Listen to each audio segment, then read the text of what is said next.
Hoy en Marca la Diferencia con Psicología vamos a hablar de emociones y además de cómo convertir esas emociones que a veces creemos que son negativas en nuestra fortaleza, en algo que nos ayude, que nos colabore a el objetivo que nos estamos marcando. Ya sabéis que yo doy formación muy habitualmente y que mi especialidad dentro de las formaciones es tanto la comunicación como la gestión emocional. Entonces, por eso también este directo para resolver algunas dudas y también atender algunas peticiones que me llegan a veces por privado. Y es que la gestión emocional realmente es un plus a la hora de estar gestionándonos a nosotros mismos en nuestro día a día, no solamente a nivel familiar de nuestro entorno, sino también a nivel laboral. Incluso, bueno, pues directamente en el supermercado o en un atasco que nos podemos encontrar, la gestión de emociones realmente es un valor añadido sobre el cual sobre el cual podemos nosotros fundamentar muchos cambios y cambios muy positivos. Abrir este directo diciendo que no hay emociones ni buenas ni malas. Las existen, son muy buenas o son muy malas. Esto la gente que me ha escuchado en los talleres ya lo sabe, son muy buenas o muy malas dependiendo de cómo las utilicemos, de cuándo las utilicemos, con quién las utilicemos. Y desde aquí también animaros a todas esas dudas que os vayan surgiendo, pues por favor hacedmelas llegar por escrito, porque yo leo las preguntas, no menciono a las personas, pero sí leo las preguntas y así os voy dando respuesta. Entonces, ya partimos de la base que no hay emociones malas o no hay emociones buenas. Las emociones son todas muy buenas o muy malas, dependiendo cómo las utilicemos, con qué las utilicemos y en qué situaciones las utilicemos. Partimos de la base que hay 6 emociones básicas y yo desde aquí me apoyo en los estudios, en las investigaciones de Susana Bloch. Estas investigaciones dan fruto de todos estos, de sondear dentro de diferentes ambientes, diferentes culturas, diferentes edades, diferentes situaciones personales, pues gente que trabaja, gente que ya está jubilada, niños, adolescentes, tal, nos da como resultado esas 6 emociones básicas que son el miedo, la ira, la tristeza, la alegría, el erotismo y la ternura. Entonces, en función de esas 6 emociones básicas, todas las demás van a ser mixtas. Suelo poner un ejemplo para que nos entendamos claramente. Cuando nosotros pensamos que, por ejemplo, la emoción de la ira o de la rabia es negativa, estamos pensando, lo asociamos directamente con pegar, insultar, agredir a alguien. Sin embargo, eso es fruto de la rabia o fruto de la ira. Sin embargo, lo que es la rabia en sí, la emoción de la rabia es la única emoción que nos hace movernos, salir de donde estamos.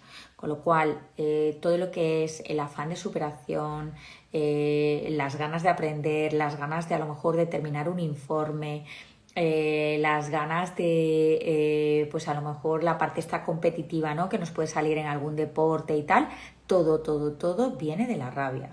Entonces, si os dais cuenta, la rabia es una emoción muy positiva, bien empleada, bien canalizada.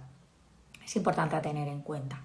O, por ejemplo, la emoción de la rabia es con la que habitualmente nosotros nos levantamos por las mañanas, porque si esa emoción de la rabia no estuviera presente en nuestro despertar, y esta afirmación siempre es muy controvertida cuando la hago, pues no nos levantaríamos de la cama. Es decir, pues nos quedaríamos en la cama tumbados y esa energía vital, ese punch, esas ganas de estar haciendo a lo mejor otra actividad, pues no estarían. Con lo cual, la rabia, ojito, que nos puede beneficiar muy mucho en nuestro día a día. De hecho, nos beneficia sin ser conscientes de ello. La rabia también nos ayuda a poner límites, a decir basta, a decir no, este es mi espacio vital o este es mi espacio emocional. Entonces, en algunas ocasiones, como culturalmente nos han dicho o nos han educado para que la rabia no aparezca, insisto, la rabia no es pegar a alguien únicamente, la rabia es mucho más. Como nos han estado diciendo constantemente que la rabia es negativa, entonces ¿qué hacemos? Que nosotros es como que nos vamos a una emoción que está socialmente bien vista, a lo mejor en nuestro entorno familiar o en nuestro entorno cultural. Una emoción bien vista, sustitutiva de la rabia, pues puede ser la tristeza, o puede ser, pues no sé, incluso la alegría, ¿no? Que muchas personas a lo mejor están enfadadas y tienen una sonrisa de oreja a oreja y dices, a ver, si estás ahora mismo muy enrabietado o muy enrabietada, ¿cómo es posible que te estés riendo? Y claro, hay una disarmonía a nivel de cuerpo y a nivel de emoción. Yo aquí sí que os invito a chequear cada vez que a lo mejor notéis a lo mejor alguna rareza o alguna incoherencia, cuál es la emoción subyacente y qué estáis representando físicamente, ¿vale? Porque es un aprendizaje que viene de la infancia, por eso está tan anclado y por eso sale sin pensar. Bien. Entonces, yo os comentaba que no hay emociones ni buenas ni malas, sino que depende un poco de cómo las utilicemos, de la intensidad que utilicemos. Os daba el ejemplo de la rabia, que es bastante positiva a la hora de el crecimiento profesional, crecimiento personal, ganas de hacer cosas distintas o simplemente ganas de hacer cosas o de aprender o de informarnos o de conseguir objetivos o de ser mejor personas. Siempre viene implicado un poquito de rabia, un poquito bastante, porque es la emoción que nos hace salir de donde estamos. Bien, otra emoción que culturalmente han categorizado de negativa es el miedo. Y el miedo es como que no puedes sentir miedo. No puedes sentir miedo pues ante situaciones a lo mejor adversas o situaciones complicadas o no puedes sentir miedo, pues imaginaros, no sé, alguien que el tema las palomas, ¿no? Dice, pero ¿cómo vas a tener miedo a las palomas? El miedo libre, partiendo de ahí.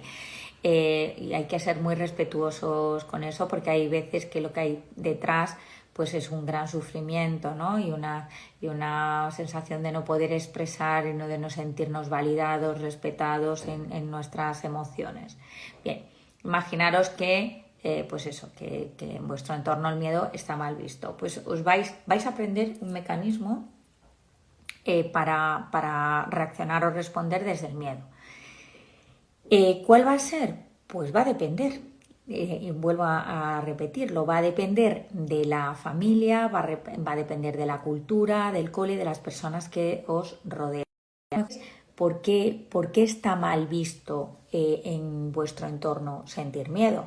A veces es que tenemos profesiones donde estamos muy expuestos, entonces como que tener miedo es, madre mía, entonces me tendría que dedicar a otra cosa. Bueno, o no, o vamos a utilizar ese miedo. Ese miedo, ¿para qué nos sirve? Para protegernos, es el instinto de supervivencia. Con lo cual es tremendamente importante continuar con esa sensación de miedo y cultivarla. El hecho de anularla implica que a veces nos situemos en momentos, pues en situaciones finalmente muy complicadas, que es difícil a lo mejor salir sin, pues a lo mejor sin no habernos sentido agredidos o invadidos o incluso que nos haya ocurrido algo. Esto es como lo del que yo también suelo poner este ejemplo, lo de pasar una carretera. Pues hay un semáforo, si el semáforo está en rojo, pues yo no paso peatón, no paso coche, aunque si voy conduciendo o si soy peatón. Si yo no sintiera miedo, si yo no sintiera cierto temor a me puede pasar algo o puede pasarle a alguien algo si yo hago esta conducta y tal, si yo no sintiera ese temor, pues sería o un kamikaze o estaría exponiéndome a que me atropellaran o que me ocurriera algo, ¿no? Por lo tanto, el miedo es una emoción que nos está protegiendo. En el momento en que esa emoción ya pasa de protegernos y ya a lo mejor nos paraliza y nos está afectando en nuestro día a día, entonces ya estaríamos hablando de otra cosa, ¿vale? Si no, por favor, el miedo es maravilloso el sentirlo porque nos mantiene en la alerta de protección de mi persona o protección del entorno, de las personas que están alrededor. Entonces, en ese sentido, miedo. Si pensábamos que es negativo, pues es muy positivo. Pensemos también que esa conducta aprendida que nosotros estamos realizando a la hora de sentir miedo, es decir, nosotros estamos viviendo una situación, estamos internamente atemorizados, sin embargo, nuestra lectura, nuestro comportamiento, el body language, o sea, el comportamiento, el lenguaje corporal, está siendo disarmónico. Entonces ahí vamos a volver a hacernos la misma pregunta. ¿Qué está sucediendo? ¿Qué sucedió en su día, en su momento, con los cuidadores o en la cultura en la que yo estaba para que el miedo lo anulara, lo quisiera anular, camuflar, porque no se anula, porque se sigue sintiendo, camuflar bajo una emoción? ¿Qué emoción es la escogida y por qué motivo ha sido esa emoción escogida? Que es de qué nos está protegiendo finalmente esa emoción que estamos manifestando, que yo os decía que puede ser a lo mejor la alegría, me estoy riendo cuando estoy sintiendo realmente pavor o terror ante la situación que estoy viviendo.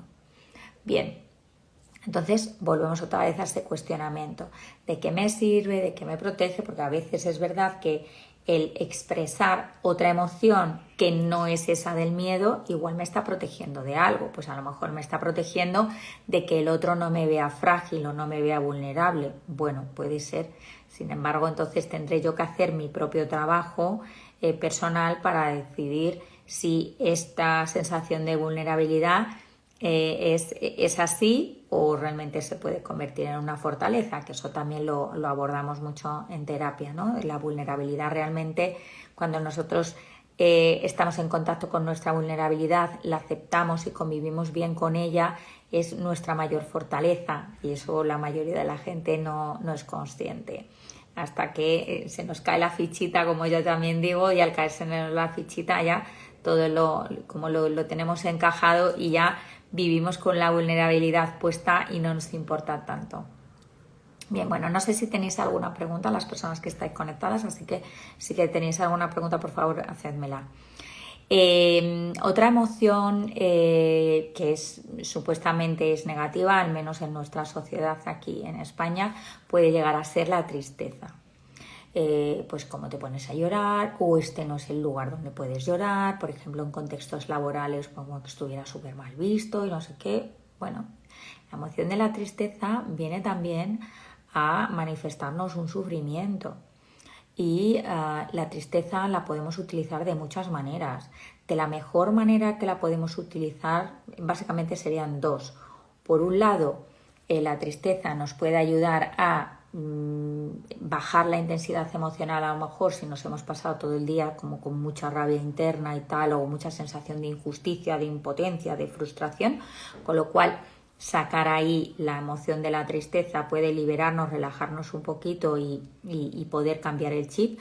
Pero también la tristeza es una emoción que nos acompaña en el proceso reflexivo, en la parte introspectiva, en la parte de toma de decisiones. Estar en contacto con la tristeza, con la emoción de la tristeza, que puede ser llorar o no llorar, quiero decir que eso es una manifestación de la tristeza, pero la tristeza en sí nos ayuda a tener una conversación, un diálogo interno desde la reflexión, donde no hay otra cosa más que el tema que estamos pensando. Y eso sí que nos puede ayudar también en eso que comentaba ahora mismo, que es en la toma de decisiones, en decidir, elegir qué es lo que me está viniendo mejor, qué es lo que me está viniendo peor, qué dificultades estoy teniendo de un lado o de otro, si me posicionará en esto, cuáles son los pros y los contras, etc. Es decir, la tristeza nos ayuda a estar en contacto con nuestro interior, con nuestros valores, con nuestras creencias, y desde ahí es infinitamente más fácil tomar una decisión, ¿vale? Y luego la otra parte, que era bajar la intensidad emocional que hayamos tenido en el trabajo, sea la que sea, en el trabajo o en nuestra casa, nos puede ayudar bastante. Bien, esa sería otros beneficios. Podríamos hablar de la alegría, ¿no? Pues bueno, pues la alegría en muchas ocasiones es, en España, por ejemplo, en concreto, culturalmente aprendemos que la alegría siempre es una emoción que camufla todo. Entonces, se nos da muy bien estar sonriendo cuando lo estamos pasando fatal, o se nos da muy bien echarnos unas risas y a lo mejor sobre algo que a nosotros particularmente nos duele, o que hay un sufrimiento detrás mío o de personas que están alrededor, y desde ahí parece como que bajáramos la intensidad de ese dolor.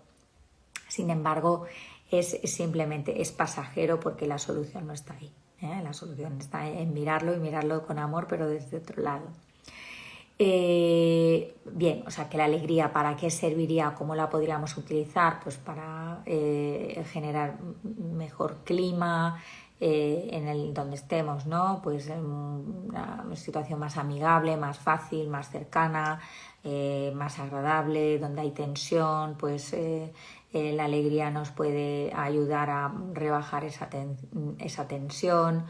O donde hay una preocupación, pues a veces también nos puede ayudar a rebajar esa preocupación, dependiendo un poco del nivel de alegría, porque a lo mejor si no, la otra persona pues también puede decir que no se está viendo sostenida o reconocida en el sufrimiento, o sea que eso también va a depender. Os dais cuenta que la alegría puede ser muy buena, pero también puede ser mala, si es inadecuada a nivel de intensidad, sobre todo. Bien, luego tendríamos la emoción del erotismo, en la que el erotismo se utiliza para el beneficio fundamental, que muchos diréis que es ligar, pues no, pues bueno, está también ese beneficio, lógicamente, pero no solamente está ese, ¿no? El erotismo nos ayuda y nos acompaña en llamar la atención, captar la atención del otro, y para eso es muy útil entrar en erotismo. Ya sabéis que hay una serie de patrones efectores que nos van a ayudar a entrar y salir de las emociones, y esos patrones efectores, si los manejamos bien, pues podemos acceder a cualquiera de las 6 emociones básicas con mayor rapidez y agilidad. Y la última sería la ternura. La ternura, ¿qué beneficios cómo puedo yo desde la ternura poder convertir a lo mejor esa debilidad que me puedo notar en algún momento, percibiendo, actuando la ternura? Pues realmente la ternura ayuda a calmar no solamente a uno mismo, sino también el entorno. Hace que la situación de alrededor también empiece a bajar de intensidad, sea la que sea. Puede ser desde unas risas o carcajadas desaforadas hasta un llanto incontrolado o un enfrentamiento con mucha ira de por medio. La ternura nos ayuda a equilibrarnos, no solamente a nosotros, insisto, sino al entorno. Entonces, desde aquí, acordaros siempre que la emoción que sintáis la podéis transformar en vuestra mayor fortaleza, y eso va a depender de ese entrenamiento al que os hago alusión, que cualquiera de los talleres los que doy que podéis inscribiros. Y también en la parte de gestión emocional de la tensión me podéis siempre preguntar, o acceder a mi web o a cualquiera de los vídeos que también tengo grabados con respecto a la gestión emocional. Bien, si hay alguna pregunta, pues estupendo. Yo creo que aquí he dado respuesta a ciertas preguntas que sí me habíais formulado por privado, y de reflexiones también que había personas que querían tener en cuenta. Y desde aquí, bueno, pues animaros a que si hay alguien todavía que necesita alguna algún inciso o algún comentario adicional, pues yo de mil amores estoy siempre disponible para vosotros. Que tengáis una gran tarde, que ya por lo menos aquí en España pues ha venido el calorcito y bueno, pues marca la diferencia con psicología. Un miércoles más estamos aquí para vosotros, aportando valor para que en este caso gestionemos mucho mejor nuestras emociones y la convirtamos en nuestra fortaleza. Un abrazo, un besito y hasta el próximo miércoles.